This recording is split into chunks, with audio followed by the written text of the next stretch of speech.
Halo pemirsa GPR TV dari Sabang sampai Maroke dari Miangas hingga Pulau Rote. Bertemu lagi bersama saya Mona Zarinisak dalam program Kominfo Newsroom.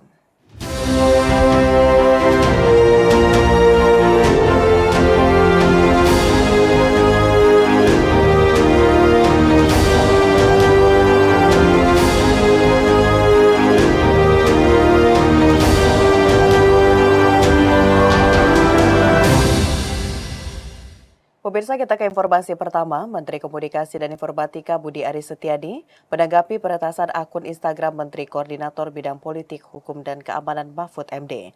Budi menyampaikan pihaknya tengah menyelidiki pelaku peretasan akun milik calon wakil presiden nomor urut 3 tersebut. Akun Instagram Menko Polhukam Mahfud MD yang diretas pada Selasa 16 Januari berhasil dikendalikan oleh tim pengelola internal Menko Polhukam 2 jam setelahnya. Menyikapi hal tersebut, Menteri Komunikasi dan Informatika Budi Aris Setiadi memastikan pihaknya akan menyelidiki siapa sosok yang berani meretas akun Instagram pribadi Mahfud MD. Budi pun mengatakan hingga kini belum mengetahui siapa yang meretas akun medsos Menko Polhukam tersebut. Hal itu disampaikan Budi usai melakukan kunjungan ke PBNU Jakarta, Kamis 16 Januari 2024. Kita udah selidiki itu pasti. Ya kita menghimbau kepada seluruh pengguna akun terus juga menjaga ya, karena kita kan dunia digital ini kan tanpa batas ya, kita kan nggak tahu siapa tahu orang luar negeri atau apa. Kita lagi selidiki soal akun Pak Menko Polhukam ya.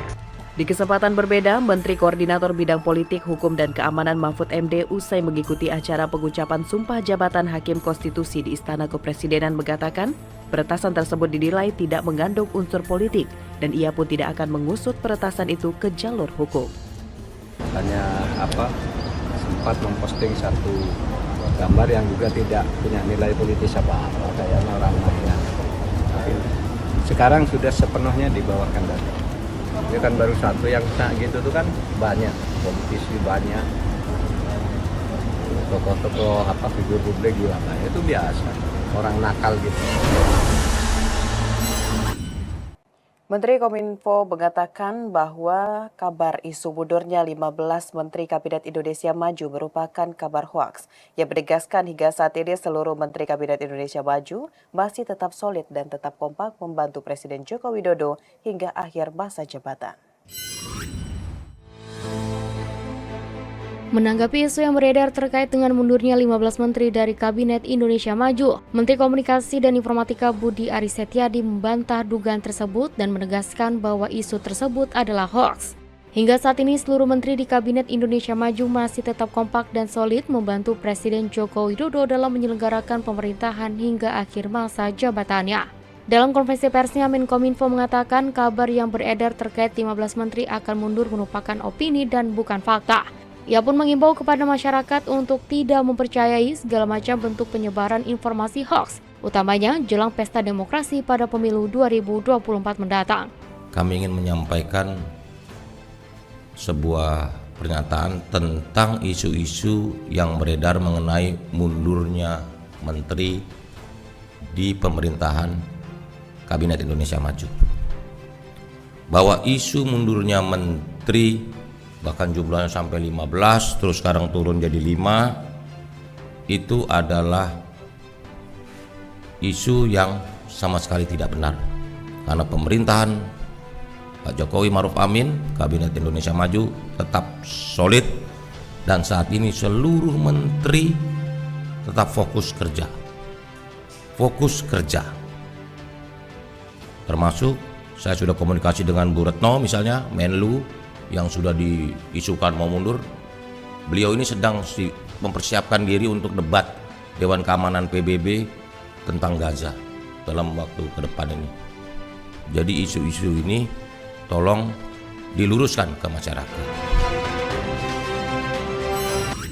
Pemerintah akan segera membuka tahapan seleksi calon aparatur sipil negara atau CASN tahun 2024 pada bulan Maret 2024 mendatang dan dilaksanakan dalam 3 periode.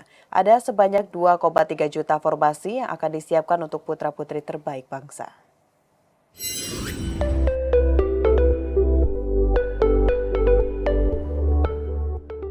Pemerintah akan membuka seleksi calon aparatur sipil negara atau CASN tahun 2024 sebanyak 3 periode yang dimulai pada bulan Maret 2023 untuk 2,3 juta formasi.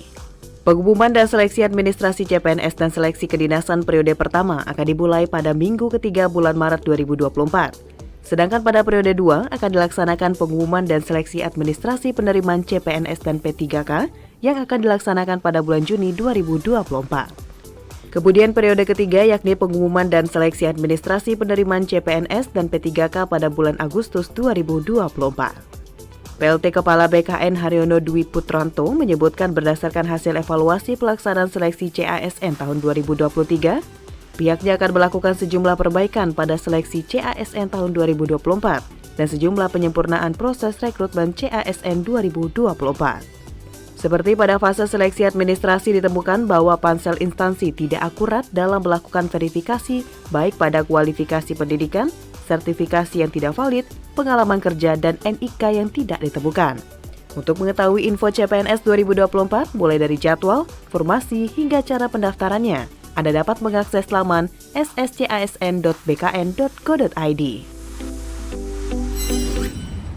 Kita ke informasi lainnya pemirsa, Presiden Joko Widodo meminta jajarannya untuk memastikan ketersediaan stok beras nasional dan cadangan beras pemerintah sebelum memasuki bulan Ramadan dan Idul Fitri 1445 Hijriah. Berbagai langkah yang dilakukan sejak dini yakni persiapan stok beras dan jagung, operasi pasar hingga percepatan impor beras.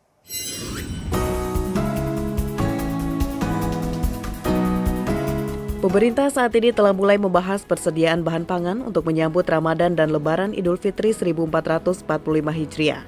Menteri Perdagangan Republik Indonesia Zulkifli Hasan usai mengikuti rapat terbatas terkait ketersediaan stok beras nasional dan cadangan beras pemerintah yang dipimpin Presiden Republik Indonesia Joko Widodo menyebutkan, beberapa persediaan yang dibahas yakni stok beras dan jagung karena jagung merupakan pakan ayam petelur, operasi pasar hingga skema masuknya beras SPHP ke pasaran. Persiapan untuk beras yang masuk ke pasar seperti SPHP dan lain-lain tadi. Tadi diputuskan mempercepat yang beras sudah diputuskan tahun lalu tapi di delay pelaksanaannya pada tahun 2024 yaitu 600.000 ton beras akan dipercepat masuknya. Juga yang baru kami di Kemendak udah semua dikasih. Hanya memang perlu waktu untuk di pelabuhan itu bongkar muatnya. Selain 600 kan tambahan 2 juta beras gitu. Juga tadi dibahas jagung karena perlu sekali untuk pakan ternak dan ayam petelur dan juga ayam potong. Kira-kira itu intinya. Persiapan walaupun masih jauh Lebaran tetapi sudah dibahas dipersiapkan dari sekarang dan jauh hari. Sementara itu, Kepala Badan Pangan Nasional Bappenas Arief Prasetyo Adi menyampaikan bahwa Presiden meminta jajarannya untuk memastikan harga beras di tingkat petani tetap terjaga hingga stok beras ini cukup sampai dengan nanti peak season. Arief menyebutkan defisit persediaan beras nasional sekitar 2,8 juta ton akibat dampak El Nino pada Januari hingga Februari 2024 akan dipenuhi dengan program impor beras, di mana pelaksanaan importasi tersebut akan dilakukan sebelum panen raya.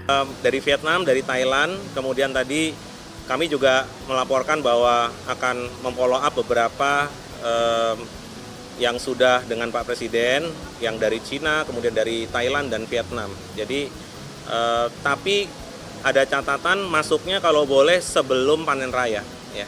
Sebelum panen raya udah harus masuk. Pemirsa, usai jeda pariwara, kami akan kembali dengan informasi lainnya. Tetaplah bersama Kominfo Newsroom.